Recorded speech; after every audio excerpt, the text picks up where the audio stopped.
السلام عليكم ورحمة الله.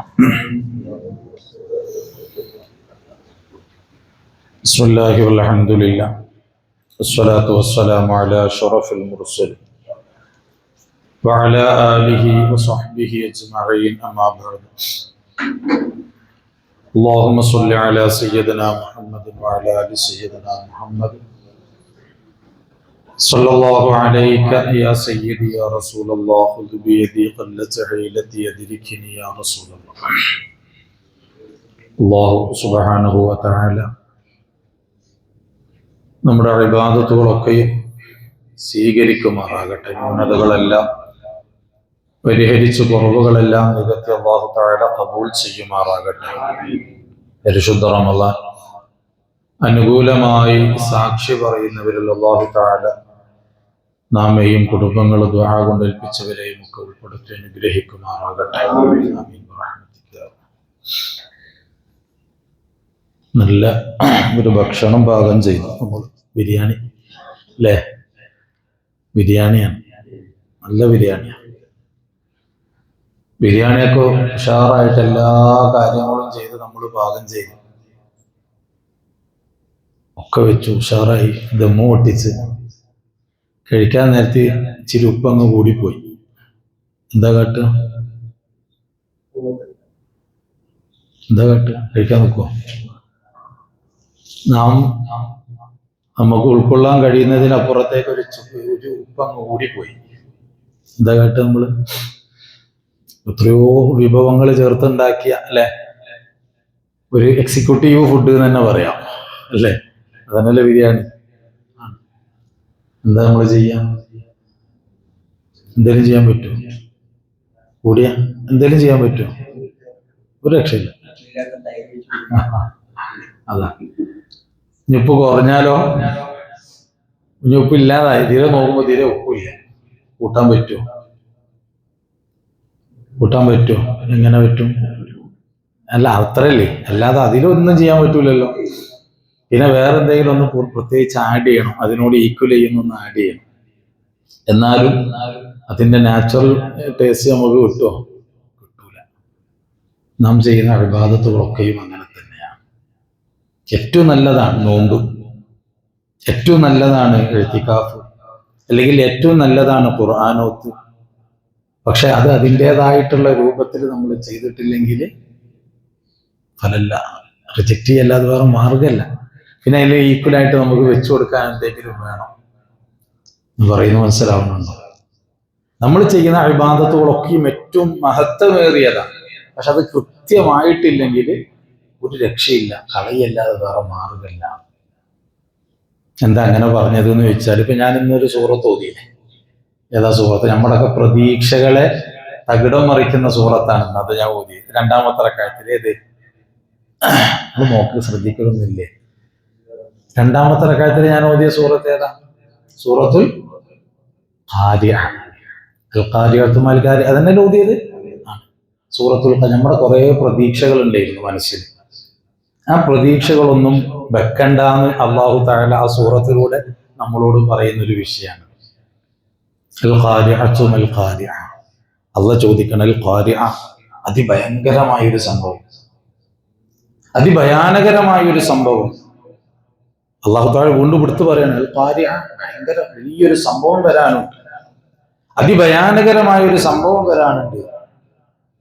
എന്ത് സംഭവമാണ്? അള്ളാഹ് ചോദിക്കുകയാണ്, വമാ അദ്റാക മൽ ഖാരിഅ, എന്താണ് ഖാരിഅ? നിങ്ങൾക്ക് വല്ലതും മനസ്സിലായോ? എന്താ ഈ വലിയൊരു സംഭവം? ആദ്യം അല്ലാഹു തആല പറയുന്നതിന് എന്താ? വലിയൊരു ഭയാനകരമായ ഭീതിപ്പെടുത്തുന്ന ഒരു സംഭവം. ഖിയാമത്ത് നാളിനെയാണ് അല്ലാഹു തആല ഉദ്ദേശിക്കുന്നത്. പക്ഷെ അല്ലാഹു തആല ഉപയോഗിക്കുന്ന വേർഡ് ഭയങ്കരമായിട്ട് അല്ലെ? നമ്മൾ ഏതൊരു വിഷയങ്ങളും നമ്മുടെ ഉൾക്കൊള്ളാൻ കഴിയാത്ത, അല്ലെങ്കിൽ നമ്മൾ അക്സെപ്റ്റ് ചെയ്യുന്നതിനേക്കാൾ വലിപ്പം കൂറുമ്പോൾ നമ്മൾ ഉപയോഗിക്കുന്ന വേർഡ് എന്താ? ഭയങ്കര എന്നുള്ളതാണ് അല്ലേ? അതിനെത്രയാണ് അതിന്റെ പരിധി നമുക്കറിയില്ല. അല്ലാഹു തആല പറഞ്ഞ അതിഭയാനകരമായ ഭയങ്കര ഒരു സംഭവം വരാണ്. അല്ലാഹ് നമ്മളോട് ചോദിക്കുന്നു, വമാ അദ്റാക മൽ ഖാരിഅ, എന്താണ് ഈ ഭയങ്കര സംഭവം എന്നുള്ളത് നിങ്ങൾക്ക് മനസ്സിലായോ? യൗമ യകൂനു നാസു കൽ ഫറാശിൽ മബ്സൂസ്. ആദ്യം അല്ലാഹു തആല നമ്മളങ്ങ് ദുർബലപ്പെടുത്തുക.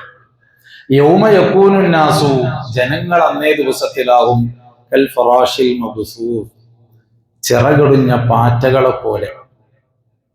ചിറക്, നമ്മൾ ഈ മഴക്കാലത്തൊരു പാറ്റ വരാണ്ട്, ഇവിടെ നിന്ന് ഇവിടെ ചെയ്യാൻ പാറ്റ, അതിന്റെ ചിറക് അത് കുറച്ച് കഴിഞ്ഞൊന്ന് പറക്കും. അതിന്റെ വരവൊക്കെ ഇങ്ങനെ കണ്ട അല്ലേ, ആ കൂട്ടം കൂടിയിട്ടുള്ള ഒരു വരവുണ്ടത്, നമ്മൾ കണ്ടിട്ടില്ലേ അല്ലേ? അത് കണ്ടത് എന്തോ ആക്കുക എന്ന് തോന്നിപ്പോകും. അടുത്ത നിമിഷത്തിലോ ഒന്നുമില്ലാത്ത പോലത്തില് കിടന്നിങ്ങനെ നിരങ്ങുന്നുണ്ടാവും. എന്തിനെങ്കിലും പറ്റും? ഒന്നും പറ്റൂല. എന്നാൽ അതിന്റെ ബോഡി ഒരു സ്ഥലത്തേക്കും ചിറക് മറ്റൊരു സ്ഥലത്തേക്കും ഉണ്ടാകും അല്ലേ? ആ ചിറകിലേക്ക് ഒരു കാറ്റങ്ങ് വീശിയാലോ, വല്ല ഗത്യന്തരവുമുണ്ടോ? വല്ല കൺട്രോളും ഉണ്ടോ? അത് എവിടുക്ക എങ്ങോട്ടാ എങ്ങനെ പോകാന്നൊരു പിടുത്തമില്ല. അല്ലാഹു തആല നമ്മളെ ഉപമിക്കുന്നത് അതിനോടാണ്.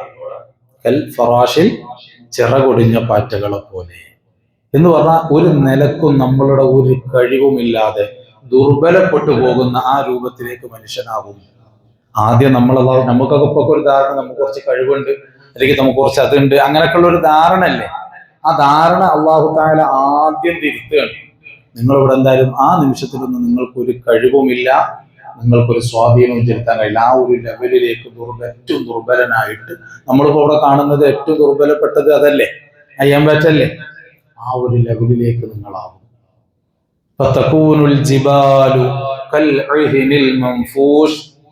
നിങ്ങളുടെ ചുറ്റുഭാഗത്തും കാണുന്ന പർവ്വത നിരകളൊക്കെ പഞ്ഞിക്കെട്ടുകളെ പോലെ മാറിക്കളിക്കുന്ന ഒരു ദിവസമാണത്, മാറിക്കളിക്കുന്ന ഒരു സംഭവമാണ്. ഒന്ന് സങ്കല്പിച്ചു നോക്കിയാൽ, നമ്മള് ഈ അപ്പൂപ്പൻ താടിയൊക്കെ ഉണ്ടല്ലോ, മരത്തിന്റെ മുകളിൽ നിന്ന് താഴെ തൊട്ട് വരുന്നതിന്റെ ഒരു രൂപമുണ്ട് അല്ലേ? നമ്മളിങ്ങനെ കൈ കാണിക്കുമ്പോ അത് അതിലൂടെ അങ്ങോട്ട് പോകും എന്നതുപോലെ ചുറ്റുഭാഗത്തും കാണുന്ന പർവ്വത നിരകളെല്ലാം പഞ്ഞിക്കെട്ടുകളെ പോലെ മാറിക്കളിക്കും. അങ്ങനത്തെ അതിഭയാനകരമായ ഒരു സംഭവമാണ്. എന്ന് പറഞ്ഞാൽ ഈ ദുനിയാവോ അല്ലെങ്കിൽ ദുനിയാവിൽ അഹങ്കരിച്ച് നടക്കുന്ന നിങ്ങളോ ഒന്നുമല്ലാത്തൊരു നിമിഷം. എന്നിട്ട് അല്ലാഹു തആല നമ്മുടെ പ്രതീക്ഷകൾക്ക് കടക്കൽ കത്തിവെക്കുകയാണ്. ഫഅമ്മാമൻ ثقلت موازينه فهو في عيشة راضية. ആ ദിവസത്തിൽ നിങ്ങളെ ഒരു വിചാരണയ്ക്ക് ഞാൻ വിധേയനാക്കുന്നു. ഫഅമ്മാമൻ ثقلت موازينه, നിങ്ങളുടെ വിചാരണയിൽ നിങ്ങളുടെ നന്മ തിന്മകൾ തൂക്കപ്പെടുമ്പോ നന്മക്ക് നിങ്ങൾക്ക് ഭാരം കൂടിയാൽ, നിങ്ങളുടെ നന്മ ഭാരമുള്ളതായാൽ എന്താണ്? ഫഹുവ ഫീ ഈശത്തി റാദിയ, സുഖകരമായ തൃപ്തികരമായ ഒരു ജീവിതം നിങ്ങൾക്ക് പിന്നീട് ലഭിക്കുകയാണ്. നമ്മളുടെ നന്മതിന്മകൾ തൂക്കുമ്പോൾ നന്മക്ക് ഭാരം കൂടണം എങ്കിൽ തൃപ്തികരമായ ഒരു ജീവിതം നിങ്ങൾക്ക് ലഭിക്കുകയാണ്.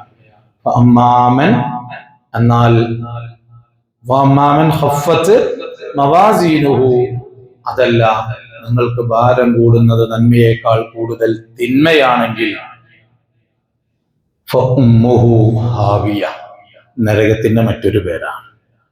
നരകത്തിന്റെ 7 പേരിൽ ഇന്നലെ നമ്മൾ ഏതാ പറഞ്ഞത്? മറക്കരുത്. ഇന്നലെ നമ്മൾ ഏതാ പറഞ്ഞേ? പ്രഥമ. ഇനിയിപ്പോ ഇന്ന് പറയുന്ന ഏതാണ്? ഹാവിയ. ഏതാണ്? അങ്ങനെ വന്നാൽ നിങ്ങളെ ഞാൻ എവിടത്തേക്കാ ചേർക്കപ്പെടുക? ഫഅമ്മാമൻ ഖഫ്ഫത്ത് മവാസീനുഹു ഫഉമ്മുഹു ഹാവിയ, എങ്കിൽ അങ്ങനെയുള്ള ടീംസിലുള്ള സ്ഥലം അത് ഹാവിയയാണ്. വീണ്ടും അല്ലാഹു ചോദിക്കണം, വമാ അദ്റാക മാ ഹിയ, എന്താണ് ഈ ഹാവിയ എന്നുള്ളത് നിങ്ങൾക്ക് വല്ലതും തിരിഞ്ഞോ? നാറുൻ, തീയാണ്, ഹാമിയത്ത്. അവിടെ ആർക്കുള്ളതാണ് അത് തയ്യാറാക്കിയത്? നമ്മൾ ഇന്നലെ ഹുത്തമ തയ്യാറാക്കിയത് ആർക്കാന്ന് പറഞ്ഞു ഇല്ലേ? ഇനി അതൊരു പ്രത്യേക ഇതാണ്. ഇനി ഹാവിയ, നരകത്തിലെ 7 എണ്ണത്തിൽ 2ാമത്തെ പേരാണ്. അത് ആർക്കുള്ളതാണ്? തിന്മ കൂടുന്ന ആളുകൾക്കുള്ളതാണ്. ഇതിലാണ് ഞാൻ പറയുന്നത് നമ്മുടെ പ്രതീക്ഷ പോകുന്നതും. ഗൗരവത്തോടെ നമ്മൾ ചിന്തിക്കുക. ഞാൻ മുമ്പ് പറഞ്ഞിരുന്നു, നന്മ ചെയ്യലല്ല പ്രശ്നം, നന്മ ചെയ്യലല്ല, പിന്നെ തിന്മ ചെയ്യാതിരിക്കലാണ്. നമ്മൾ നന്മകളൊക്കെ ചെയ്യുന്നുണ്ട്, തിന്മകളും ചെയ്യുന്നുണ്ട്. പക്ഷെ ഇതിൽ നമ്മൾ ചേർത്ത് വെച്ച് നോക്കുമ്പോൾ ഏതാ മുൻപന്തിയിൽ നിൽക്കുന്നത്? ഏതാ മുമ്പന്തിയിൽ നിൽക്കുന്നത്? നിങ്ങൾ ഓരോരുത്തർ നിങ്ങളുടെ ലൈഫിലൊന്ന് എടുത്തൊന്ന് പറഞ്ഞു നോക്കി. നിങ്ങളൊരു ദിവസത്തിൽ നിങ്ങൾ ചെയ്യുന്ന ഇബാദത്തുകളും ആ ദിവസത്തിൽ നിങ്ങൾ ചെയ്യുന്ന തിന്മകളും ഒന്ന് ഇവിടുന്ന് തന്നെ ഒന്ന് ഹിസാബ് എടുക്കും. ഏതാ? ഇവിടെ അള്ളാഹ് പറയുന്നത് കുറച്ച് നന്മ ചെയ്തു, കുറച്ച് നന്മ ചെയ്തു, കുറച്ച് തിന്മയും അങ്ങനല്ല പറയണത്. രണ്ടും വെച്ച് നോക്കുമ്പോൾ മേലെ നിൽക്കുന്ന ഏതോ അതിനനുസരിച്ചിട്ടാണ് നിങ്ങൾക്ക് എന്ത് എങ്കിൽ നമ്മൾ കുറേ ഹജ്ജും കുറേ നോമ്പും കുറേ ഇത്തികാഫും കുറേ തിലാവത്തും എല്ലാം ചെയ്തിട്ടുണ്ട്. പക്ഷേ തിന്മ ഒരു പിടി മുന്നിൽ കൂടിയാൽ നമ്മൾ എവിടെയാണെന്നായി ഖുർആൻ പറയുന്നത്? ആലോചിച്ചോ, ഈ ചെയ്തതൊക്കെ എന്തായി പോയി? അപ്പൊ നന്മ ചെയ്യലല്ല പ്രശ്നം, നന്മ ചെയ്യുന്നതിനോടുകൂടെ തിന്മയിൽ നിന്ന് വിട്ടു നിൽക്കലാണ്. പക്ഷെ നമുക്കുള്ള പ്രശ്നങ്ങൾ എന്താ? നന്മ ചെയ്യുന്നു, അതിനോട് ഈക്വലായി അല്ലെങ്കിൽ അതിനേക്കാൾ കൂടുതൽ തിന്മകൾ ചെയ്യുന്നു, ഫലമില്ല എന്നാണ് ഈ സൂറത്തുൽ ഖാരിഅ നമ്മളോട് പറയുന്നത്. ആ വിഷയം പറയാൻ വേണ്ടി അല്ലാഹു തആല അതിന്റെ മുമ്പ് ഖിയാമത്ത് നാളിന്റെ ഭീകരത, അതിന്റെ തഫ്സീർ വിശദീകരിക്കാൻ ഒരുപാടുണ്ട്. നമ്മുടെ വിഷയം നരകമായതുകൊണ്ട് ഞാൻ ഖിയാമത്ത് നാളിന്റെ ഭീകരത അവിടെ നിർത്തുകയാണ്. അൽ ഖാരിഅത്തു മൽ ഖാരിഅ എന്നുള്ളതും യൗമ യഖൂലുൻ നാസിന്റെ ഒക്കെ വിശദീകരണം കേൾക്കുമ്പോൾ നമുക്ക് പേടിയായി പോകും. മറ്റൊരു ആയത്തിൽ തന്നെ അതിനെക്കുറിച്ചുള്ള വിശദീകരണത്തിൽ വ്യാഖ്യാനത്തിൽ പറയുന്നുണ്ട്. പിന്നെ ഖിയാമത്ത് നാൾ എന്ന് പറഞ്ഞാൽ അതിന്റെ ഭീകരത പറയുന്നുണ്ട്. പൂർണ്ണ ഗർഭിണികൾ അവരറിയാതെ പ്രസവിച്ചു പോകുന്ന ദിവസം. നിങ്ങളൊക്കെ എല്ലാവരും കാണുമ്പോൾ ലഹരി ഉപയോഗിച്ച് നടക്കുകയാണെന്ന് തോന്നിപ്പോകും. ഇല്ല, ഇതിന്റെ ഈ എന്താ പറയാ, ഈ പ്രകമ്പനത്തിൽ കിളിപോയി പോകുന്ന ആളുകളാണ്. നമ്മുടെ ഭാഷയിൽ പറഞ്ഞാൽ അങ്ങനെ കണ്ടാൽ നമുക്ക് തോന്നുന്നത് എന്തോ അടിച്ചിട്ട് നടക്കുകയാണ്. നല്ല ആ ഒരു ലെവലിലേക്ക് ജനങ്ങൾ ബോധം നഷ്ടപ്പെട്ട് നടക്കുന്ന ഒരു ദിവസമാണ്. അതിന്റെ ഭീകരത ഒരുപാട് പറയുന്നുണ്ട്. നമ്മുടെ വിഷയം അതല്ലാത്തത് കൊണ്ടാണ്. പക്ഷെ ഇവിടെ അല്ലാഹു തആല പറയുന്നത് വളരെ ഗൗരവത്തോടെ നമ്മൾ ചിന്തിക്കേണ്ട ഒരു വിഷയമാണ്. നമ്മുടെ നോമ്പുകളും നമ്മളുടെ ഇബാദത്തുകളും ഒക്കെ നമുക്ക് ഫലം ചെയ്യണോ, തെറ്റുകളില്ലാതിരുന്നെങ്കിലേ കിട്ടൂ എന്നാണ് ഈ സൂറത്തിലൂടെ വ്യക്തമാക്കുന്നത്. അല്ലെങ്കിൽ അവർക്കൊരു നരകത്തിലിടുന്നല്ല പറയുന്നത്, നരകത്തിലൊരു സെക്ഷൻ തന്നെ, ഹാവിയ എന്ന് പറയുന്ന ഒരു ഭാഗം തന്നെ അവർക്ക് വേണ്ടി അല്ലാഹു തആല എന്ത് ചെയ്തിരിക്കുകയാണ്, തയ്യാറാക്കി വെച്ചിരിക്കുകയാണ്. ഇനി നമ്മളൊന്ന് സ്വയം ചിന്തിച്ചാൽ മതി, നമ്മൾ എവിടെയാണ്.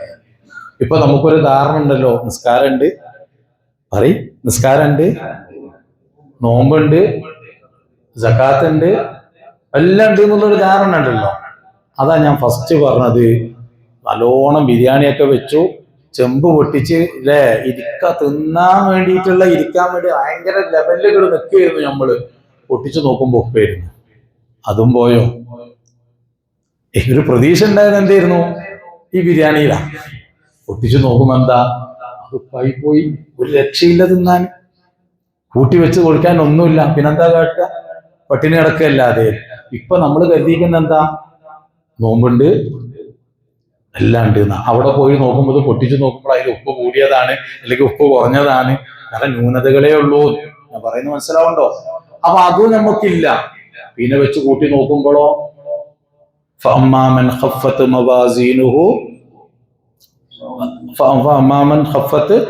موازينه فأمه هاوية. അല്ലേ? നന്മ തിന്മകൾ ഇനി നമ്മൾ സ്വയം നിങ്ങളൊന്ന്. അതുകൊണ്ടാണ് ഉമർ റളിയല്ലാഹു അൻഹു പറഞ്ഞത്, ഹാസിബു ഖബ്ല അൻ തുഹാസബു. നിങ്ങളെ വിചാരണ ചെയ്യും. ആ വിചാരണ ചെയ്യുന്നപ്പോഴും നിങ്ങളെ ഏറ്റവും കൂടുതൽ, ഞാൻ ഇന്നലെ പറഞ്ഞതുപോലെ, എന്നെ കുറിച്ച് ഏറ്റവും കൂടുതൽ അറിയുന്ന ആളാരാ? ഞാനാണ്. അപ്പൊ ഞാൻ സ്വയം ഒരു വിചാരണ നടത്തി. ഞാൻ ഇന്നലെ രാവിലെ എഴുന്നേറ്റത് മുതൽ ഇന്നലെ കെടുക്കുന്നത് വരെയുള്ള എൻ്റെ ജീവിതം എന്താന്നുള്ളത് ആരെങ്കിലും എനിക്ക് പറഞ്ഞു തരേണ്ട ആവശ്യമുണ്ടോ? ഞാൻ ചെയ്തതിൽ നന്മ ഏതാണ് തിന്മ ഏതാണെന്ന് എനിക്ക് പറഞ്ഞു തരേണ്ട ആവശ്യമുണ്ടോ? വിശദീകരിച്ചു തരേണ്ട ആവശ്യമുണ്ടോ? ഞാനൊന്ന് കൂട്ടി നോക്കി. ഇന്നലെ ഇപ്പം ഞാൻ വൈകുന്നേരം മരിക്കുകയാണെങ്കിൽ ഞാൻ എവിടെ ഉണ്ടാകുക എന്നുള്ളത് വൈകുന്നേരം ചിന്തിച്ചാൽ തന്നെ എനിക്ക് ബോധ്യപ്പെടൂലേ? ഇല്ലേ? എൻ്റെ നന്മയിൽ എന്ന് പറയാൻ മാത്രമുള്ളത് എന്താ ഉണ്ടായത്, ചെയ്തത്. ബാക്കി തിന്മയും വെച്ച് കൂട്ടി നോക്കിയാൽ ഒരു അണു അളവ്, ഒരു പോയിന്റിന്റെ അത്രക്ക് തിന്മ കൂടിയ പോയില്ലേ. അതും പരിശുദ്ധ ഖുർആനിൽ അടുത്തൊരു സൂറത്തിൽ അല്ലാഹു പറയുന്നില്ലേ, ഫമൻ യഅമൽ മിസ്ഖാല ദർറത്തിൻ ഖൈറൻ യറ വമൻ യഅമൽ മിസ്ഖാല ദർറത്തിൻ. കാരണം ഇതൊക്കെ നമ്മളിത് ഖുർആൻ വെറുതെ ഒരു രസത്തിന് പറഞ്ഞു പോണതല്ല, എല്ലാം പറഞ്ഞിട്ടുണ്ട്, എല്ലാം ഖുർആൻ പറഞ്ഞിട്ടുണ്ട്. പക്ഷെ നമുക്ക് ഇതുവരെ ഉൾക്കൊള്ളാൻ കഴിഞ്ഞിട്ടില്ല എന്നുള്ളതാണ്. ആ വാക്കിന്റെ ഒരു ഗൗരവം. ഏത്? വമൻ യഅമൽ മിസ്ഖാല ദർറത്തിൻ ഖൈറൻ യറ വമൻ യഅമൽ മിസ്ഖാല ദറത്തിൻ ശർറൻ യറ എന്നുള്ള വാക്കിന്റെ ഗൗരവം ഇരുത്തി ചിന്തിച്ച നന്നാവാവുന്നതേ ഉള്ളൂ നമുക്കൊക്കെ. എന്തായാലും പറഞ്ഞത്, നിങ്ങൾ ഒരു നന്മ ചെയ്താൽ എങ്ങനത്തെ ദറത്ത് എന്ന് പറഞ്ഞാല് അണുക്കളില്ലേ, അണുവിനെ പറയുന്ന ദറത്ത് എന്ന് പറഞ്ഞ ഡോട്ട്, ഒരു അണു എന്ന് പറഞ്ഞാൽ നമുക്ക് കാണാൻ കഴിയുന്നില്ലല്ലോ, അതിൻ്റെ അത്രക്കാണ് നിങ്ങൾ നന്മ ചെയ്തതെങ്കിൽ ഖൈറൻ യറഹു, നിങ്ങൾ ചെയ്ത ആ നന്മയുടെ ഫലം നിങ്ങൾ കാണും എന്ന് പറഞ്ഞാൽ നിങ്ങൾക്ക് കിട്ടും. അതൊരു ചെറുതല്ലേ എന്ന് പറഞ്ഞ് തള്ളിക്കളയുക റബ്ബ്. വമൻ യഅമൽ മിസ്ഖാല ദറത്തിൻ, അതല്ല നിങ്ങൾ ചെയ്യുന്നത് പ്രവർത്തിക്കുന്നത് ശർറൻ, ഒരു ഷർറാണെങ്കിൽ, ഈ ഒരു അണു അളവിന്റെ അത്രക്ക് ഷർറാണ് നിങ്ങൾ ചെയ്യുന്നതെങ്കിൽ യറഹു, അതിന്റെ ശിക്ഷയിൽ നിങ്ങൾ കാണും. അതൊരു ചെറുതല്ല, കുഴപ്പമില്ല, അഡ്ജസ്റ്റ് ചെയ്യാന്ന് റബ്ബ് പറയൂല. അള്ളാഹു തന്നെയാണ് പറയുന്നത്. അള്ളാഹു തന്നെയാണ് പറയുന്നത്, നിങ്ങൾ ചെയ്തത് ഒരു അണു അളവിന്റെ അത്രത്ത് നന്മയാണെങ്കിൽ ആ നന്മ നിങ്ങളെ തേടിയെത്തും. അതിന്റെ ഫലം എന്താണോ അത് നിങ്ങൾക്ക് ഒരിക്കലും തടയപ്പെടൂല. ഇനി അതല്ല ആ സ്ഥാനത്തൊരു തിന്മയാണെങ്കിൽ, ഞാൻ പറയുന്നത് നല്ല മനസ്സിലാക്കണം, ആ സ്ഥാനത്ത് ഒരു തിന്മയാണെങ്കിൽ ആ തിന്മ ഒരു ചെറുതല്ലേ എന്നുള്ള നിലക്ക് നമ്മൾ അങ്ങോട്ട് തട്ടിക്കളയണ പരിപാടിയില്ലേ, അത് ഞാൻ ചെയ്യൂല എന്ന് അള്ളാഹു വ്യക്തമായിട്ട് പറയണേ. എങ്കിലൊന്ന് ആലോചിച്ച് നോക്ക് നമ്മളുടെ അവസ്ഥ. ഒരു ചെറിയ ഡോട്ടിന്റെ അത്രക്കുള്ള തിന്മ പോലും അള്ളാഹു ഒഴിവാക്കാതെ അതിന്റെ ശിക്ഷ യറഹു, നിങ്ങളെ ഞാൻ കാണിക്കും, നിങ്ങൾക്ക് ഞാൻ നൽകും എന്ന് പറയുമ്പോ കുഞ്ഞാണ് ഞാൻ പറയേണ്ടത്. ഇവിടെ നമ്മുടെ മീസാൻ എന്ന തുലാസിൽ അങ്ങോട്ട് പോവാതെ ഇവിടെ തന്നെ ഒന്ന് തൂക്കി നോക്കിയാൽ ഏതാ കൂടുതലുള്ളത് എന്ന് നമുക്കറിയാൻ കഴിയും. എങ്കിൽ നമ്മളുടെ സ്ഥാനം എവിടെയാണ്? അങ്ങനെ വന്നു കഴിഞ്ഞാൽ ഈ ഇബാദത്തുകളൊന്നും ഫലം കിട്ടുന്നില്ല എന്നത് വ്യക്തമല്ലേ ഈ ആയത്തിലൂടെ. തിന്മ ഒരല്പം കൂടിക്കഴിഞ്ഞാൽ നമ്മൾ ചെയ്ത ഇബാദത്ത് കൊണ്ടൊന്നും ഒരു ഫലവും ഇല്ല എന്നുള്ളത് വ്യക്തമായില്ലേ. അപ്പൊ പരിശുദ്ധ ഖുർആനും തിരു ഹദീസൊക്കെ നമ്മളോട് ബോധ്യപ്പെടുത്തുന്നു, പറയുന്നതും അത് തന്നെയാണ്. എന്തെന്ന്? നന്മകള് വർദ്ധിപ്പിക്കലല്ല, മറിച്ച് തിന്മകൾ ചെയ്യാതിരിക്കലാണ്. നമ്മൾ പറഞ്ഞില്ലേ, ഗുണം ചെയ്തിട്ടില്ല, ഉപകാരം ചെയ്തിട്ടില്ല കുഴപ്പമില്ല, ഉപദ്രവം ചെയ്യാതിരുന്നാൽ മതി. ആ ഒരു തീരെ തന്നെ അല്ല പറയും. കൂടുതൽ നിർബന്ധ ബാധ്യതകൾ മാത്രം ചെയ്താൽ മതി. നമ്മൾ സുന്നത്ത് എടുക്കണ്ട, ഒന്നും ചെയ്യണ്ട. പക്ഷെ തെറ്റില്ലാതിരുന്നാലോ എവിടെ എത്തി? ഇതിപ്പോ നമ്മൾ എന്തൊക്കെ എടുക്കുന്നുണ്ട് അല്ലേ? ഇന്നലെ തറാവീഹ് നിസ്കരിച്ചു, ഇഅ്തികാഫ് ഇരുന്നു, ഖുർആൻ ഓതി, നോമ്പെടുത്തു, നോമ്പ് തുറപ്പിച്ചു, സഹകരിച്ചു, എല്ലാം ചെയ്തു. ഇനി ഇതിനോടൊപ്പം നമ്മൾ ചെയ്ത തിന്മകൾ അങ്ങോട്ട് ചേർത്ത് വെച്ച് നോക്കിയേ, ആ തിന്മകളുടെ ഗൗരവത്തിനനുസരിച്ചിട്ട് എന്താവും? ഭാരം കൂടുകയും ചെയ്യും. അങ്ങനെ കൂടിക്കഴിയുമ്പോൾ ഇതൊക്കെ ഫുള്ള് ബാത്തിലായി പോയില്ലേ. അപ്പോ അങ്ങനെയുള്ള ടീമുകൾക്ക് എന്ന് പറഞ്ഞാൽ തെറ്റുകൾ ചെയ്ത് നന്മകൾ ചെയ്തിട്ട് തെറ്റുകളിലൂടെ പോകുന്ന ആളുകൾക്കുള്ളതാണ് ഹാവിയ. ആ ടീമിനായിട്ട് തയ്യാറാക്കി വെച്ചു എന്ന് പറഞ്ഞാൽ അവിടെ കയറ്റാതിരിക്കൂല. ഞാൻ പറഞ്ഞ മനസ്സിലായില്ല? അത് അങ്ങനെ അല്ലാഹു തആല അവർക്ക് വേണ്ടിയിട്ടാണ് ഹാവിയ. അവിടെ നാറ് അല്ലെങ്കിൽ ജഹന്നം എന്ന് പറഞ്ഞാൽ മതി. ഓരോരുത്തർക്കും സെപ്പറേറ്റ് പേര് അല്ലാഹു തആല പറയും. അതിന്റെ വിശുദ്ധ തഫ്സീറുകളിൽ കാണാൻ കഴിയുന്നുണ്ട്. ഇത് ഇങ്ങനെ തെറ്റ് ചെയ്ത ടീമിനുകൾക്കുള്ളതാണ്. ഇൻഷാ അല്ലാഹ് ഇതിലേക്ക് എങ്ങനെ ആളുകൾ ഇടുക, അത് ഭയങ്കരമാണ്. അത് ഖുർആനിൽ പറയുന്നുണ്ട്. ഇൻഷാ അല്ലാഹ് ആയത്തുകളൊക്കെ നമുക്ക് ഇനിയും ജഹന്നമുണ്ട്, നമുക്ക് ചർച്ച ചെയ്യാൻ ജഹന്നമുണ്ട്. അങ്ങനെ ഒരുപാട് എന്തുണ്ട്, നരകത്തെ കുറിച്ച് നമ്മൾ ചർച്ച ചെയ്യാനുണ്ട്. അതിന്റെ ഏറ്റവും അടിത്തട്ടിൽ നിൽക്കുന്ന ആളുകളാണ് ആര്? ഏറ്റവും ലാസ്റ്റ് അടിയത്തെ തട്ടുകൾ ആർക്കുള്ളതാണത്? അത് മുനാഫിഖിനുള്ളതാണ്. ആർക്കുള്ളതാ? മുനാഫിഖിനുള്ളതാണ്. അത് ഭയങ്കരമാണ്. അപ്പൊ അതിനെ കുറിച്ചൊക്കെ ഒന്ന് നമുക്ക് ചർച്ച ചെയ്യാൻ. നരകം എത്ര വർഷത്തോളം കത്തിക്കപ്പെട്ടിട്ടുണ്ട്, അതിന്റെ കളർ ഏത് രൂപത്തിലാണുള്ളത് ഒക്കെ വളരെ വ്യക്തമായി ഖുർആനും ഹദീസും നമുക്ക് പഠിപ്പിച്ചു തന്നിട്ടുണ്ട്. കളർ, നരകത്തിന്റെ കളർ, അതിന്റെ ഭീകരത, അതിലെ ഏറ്റവും ചെറിയ ശിക്ഷ ആർക്കാ കിട്ടുന്നത്? നരകത്തിൽ ഏറ്റവും ലഘൂകരമായ ശിക്ഷ കിട്ടുന്ന ആളാരാ? ആർക്കും അറിയില്ല. ഏറ്റവും ചെറിയ ശിക്ഷ കിട്ടുന്നത്, ഇത് ഹോംവർക്ക് തരണം, കുട്ടികൾക്ക് ഹോംവർക്ക് കൊടുക്കണം. ഏറ്റവും ചെറിയ ശിക്ഷ ആർക്കാണ്? കുഞ്ഞിനൊന്നുമില്ല. കുഞ്ഞിനൊക്കെ എന്തിനാ തെറ്റുന്നത്? മുനാഫിക്കിന് ഏറ്റവും കഠോരമായ ശിക്ഷ, ഏറ്റവും അടിത്തട്ട് എന്നാ പറയുന്നത്. ഒരു അടുപ്പിന്റെ ഏറ്റവും അടിയിലല്ല നല്ല ചൂടുണ്ടാവൂ, അവിടെ നല്ല കത്തിച്ചു കൊടുക്കുന്നേ, അവിടെയാണ് മുനാഫിക്കങ്ങളുള്ളത് എന്നാ പറഞ്ഞു. ആർക്കാ? അബൂ താലിബിനാണ്. ഏറ്റവും ചെറിയ ശിക്ഷ ആർക്കാ? അബൂ താലിബിന് എന്നാ പറയും. എന്താ അബൂ താലിബിന് കൊടുക്കുന്ന ശിക്ഷ? എന്താണ് അബൂ താലിബിന് കൊടുക്കുന്ന ശിക്ഷ? ഏറ്റവും ചെറിയ ശിക്ഷയാണ്. എത്ര? ഒരു ചെരുപ്പാണ്. ഒരു കാലുറ ചെരുപ്പ് എന്ന് അല്ലെ ഷോക്സ് എന്നൊക്കെ പറയും. ഒരു ചെരുപ്പ് അങ്ങോട്ട് ഇടാൻ പറയുന്നു. ഏറ്റവും ചെറിയ ശിക്ഷയാണ്. ഇച്ചിരി ചൂടുണ്ടാവും. അത് ഇതിങ്ങനെ പറയുന്നുണ്ട്. അതങ്ങ് ഇടുമ്പോഴേക്ക് തലച്ചോറ് തിളച്ച് പുറത്തേക്ക് ചാടൂ. ഏറ്റവും ചെറിയ ശിക്ഷ സങ്കല്പിക്കാൻ കഴിയുമോ നമുക്ക്? അത് ഇടുന്ന സമയത്തിലേക്കും അതിന്റെ ചൂടിന്റെ ഗൗരവം കൊണ്ട് തലച്ചോറ് തിളച്ച് പുറത്തേക്ക് ചീറ്റും, ചെവിയിലൂടെ മൂക്കിലൂടെ ചീറ്റും. ഏറ്റവും ചെറിയ ശിക്ഷ എന്നാ. ഇതൊക്കെ നമുക്ക് നോക്കുമ്പോൾ ഇതൊക്കെ ഒരു കഥയായിട്ട് അല്ലേ തോന്നുന്നുണ്ടെങ്കിൽ പരിശുദ്ധ ഖുർആൻ കൊണ്ട് സ്ഥിരപ്പെട്ട വിഷയങ്ങളാണ്. ഖുർആനിൽ വ്യക്തമായി പറഞ്ഞതാണ്. അത് ഒറ്റ തളയിൽ അങ്ങോട്ട് തീർന്നു കിട്ടിയ രക്ഷപ്പെട്ടില്ലേ അല്ലെ? ഇതങ്ങോട്ട് ഇട്ടു, ഒറ്റ ഇതിൽ അങ്ങോട്ട് തീർന്നു. അത് അവസാനിച്ചു എന്ന് കരുതിയാ പറ്റൂലേ? ഇല്ല, ആവർത്തിച്ചുകൊണ്ടേയിരിക്കുന്നു. മരണമില്ല, അവിടെ പ്രശ്നം. മരണമില്ല, ആവർത്തിച്ചുകൊണ്ടേയിരിക്കുക. ഇന്നലെ നമ്മൾ ഹുത്തമന്റെ വിഷയം പറഞ്ഞില്ലേ? ഹുത്തമന്റെ വിഷയം അതിന്റെ അവസാനത്തായത്ത് ഞാൻ പറഞ്ഞോ? അവസാനത്തായത്ത് നാറുല്ലാഹിൽ മൂഖദ അല്ലത്തി തത്തലിഉ അലൽ അഫിദ, ഹൃദയങ്ങളിലേക്ക് പടർന്നു പിടിക്കുന്ന തീയാണ്. പിന്നെ ഇന്നഹ അലൈഹിം മുഅ്സദ ഫീ അമദിൻ മുമദ്ദദ, ഓടാൻ പറ്റൂല. ഫീ അമദിൻ മുമദ്ദദ, സ്ഥാപിക്കപ്പെട്ട തൂണുകളിലേക്ക് ബന്ധിയാക്കപ്പെട്ടിട്ടുണ്ടാവും ചങ്ങലകളാൽ. അനങ്ങാൻ പറ്റൂല. അതിന്റെ തഫ്സീറുകളൊക്കെ പറഞ്ഞാൽ ആലോചിച്ചപ്പോൾ ഒരു ചെറിയൊരു എന്താ പറയുക, ഒരു ടാങ്ക് പോലെ ഉണ്ടാക്കിയിട്ട് അതിൽ നിറച്ച് തീയിട്ടിട്ട് നമ്മളതിലിട്ടിട്ട് മൂടിക്കഴിഞ്ഞിട്ട് ജീവനുമില്ല മരിക്കണമില്ല ഉള്ള പറയുമ്പോൾ അവസ്ഥ എന്താ? ഫീ അമദിൻ അതെല്ലാം എങ്ങനെ ചെയ്യും എന്നുള്ളതൊക്കെ നമ്മളിത് നമ്മുടെ മുമ്പിലേക്ക് വായിക്കുന്ന ഒരു കഥ ബുക്ക് വായിക്കുന്ന ലാഘവല്ല. പരിശുദ്ധ ഖുർആൻ അള്ളാന്റെ കലാം, അള്ള പറഞ്ഞതാണ്.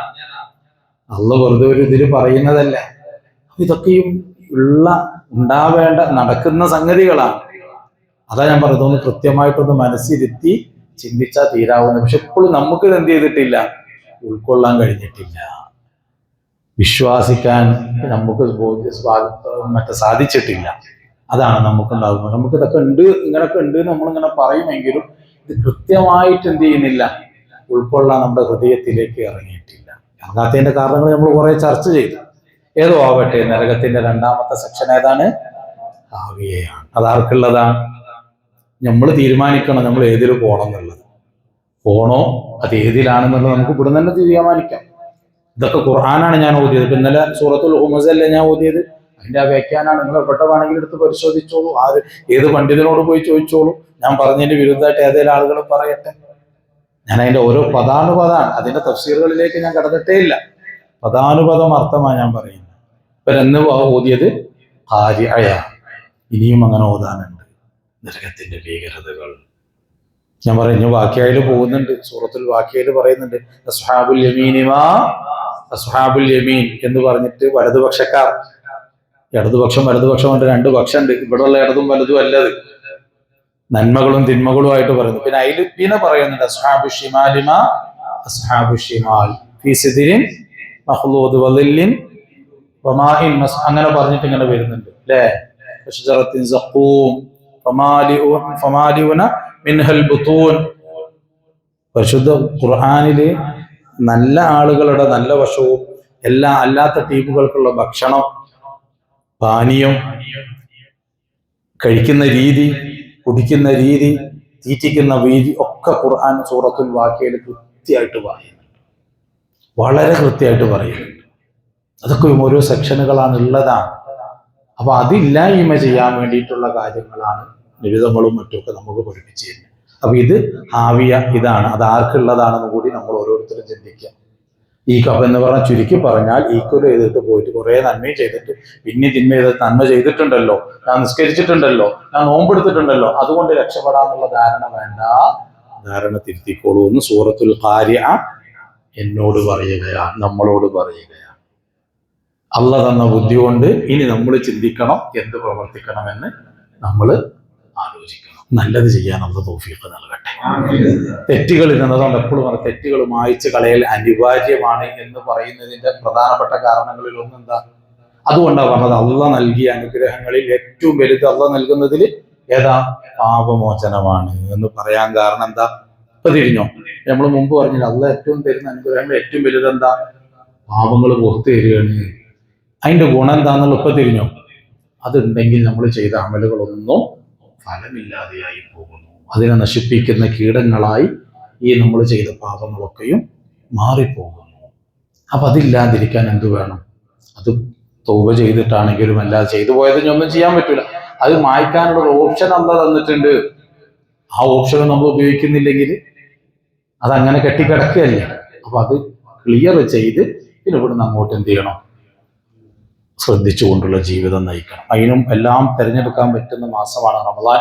അത് ഇവിടെ പറയാൻ ഒരുങ്ങി നിൽക്കുമ്പോൾ ഇനിയും നമ്മുടെ ജീവിതത്തിൽ റമദാനിൽ എന്തെങ്കിലും ഒരു മാറ്റം, സ്ഥിരമായ ഒരു മാറ്റം, നോമ്പിന് മാത്രമായിട്ടൊരു മാറ്റം അല്ലാഹ് പ്രതീക്ഷിക്കണില്ല. ലഅല്ലക്കും തത്തഖൂൻ, നിങ്ങൾ തഖ്വയുള്ള ആളുകൾ. ഇനി ഇവിടുന്നുള്ള ജീവിതമൊക്കെ എന്താ? ഈ നോമ്പ് നിങ്ങൾക്ക് സമ്മാനിക്കുന്ന ഒരു തഖ്വയുണ്ട്. ആ തഖ്വയിലായിരിക്കണം ജീവിക്കണം എന്നാ പറയേണ്ടത്. അപ്പൊ ആ തഖ്വ നേടിയെടുക്കാനുള്ള അവസാന നിമിഷങ്ങൾ, അവസരങ്ങൾ കൃത്യമായി ഉപയോഗപ്പെടുത്തും. അല്ലാഹു തആല തൗഫീഖ് നൽകുമാറാകട്ടെ. റഹ്മാനുർ റഹീമായ റബ്ബേ, ഞങ്ങൾ പറഞ്ഞത് കേട്ടതുമൊക്കെ ഒരു സ്വാലിഹായ അമലായി ഞങ്ങളിൽ നിന്ന് നീ ഖബൂൽ ചെയ്യണേ റഹ്മാൻ.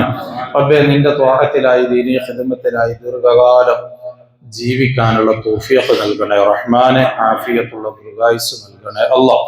റബ്ബേ, പരിശുദ്ധ റമദാൻ എല്ലാ നിലക്കും ഞങ്ങൾക്ക് അനുകൂലമാക്കി തരണേ റഹ്മാൻ. റബ്ബേ, നിന്റെ പരിശുദ്ധ റമദാനെ നിന്റെ റഹ്മത്ത് കൊണ്ടും മഗ്ഫിറത്ത് കൊണ്ടും അഅ്തിഖുമിനന്നാർ കൊണ്ടും അനുഗ്രഹിച്ചവർ ഞങ്ങളെയും ഞങ്ങളുടെ കുടുംബങ്ങൾ ദുആ കൊണ്ട് ഏൽപ്പിച്ചവരെയൊക്കെ നീ ഉൾപ്പെടുത്തി അനുഗ്രഹിക്കണേ അല്ലാഹ്. നിന്റെ കാരുണ്യം കൊണ്ട് ഞങ്ങളുടെ സർവ്വ പാപങ്ങളും ദോഷങ്ങളും നീ പുറത്തു തരണേ റഹ്മാൻ.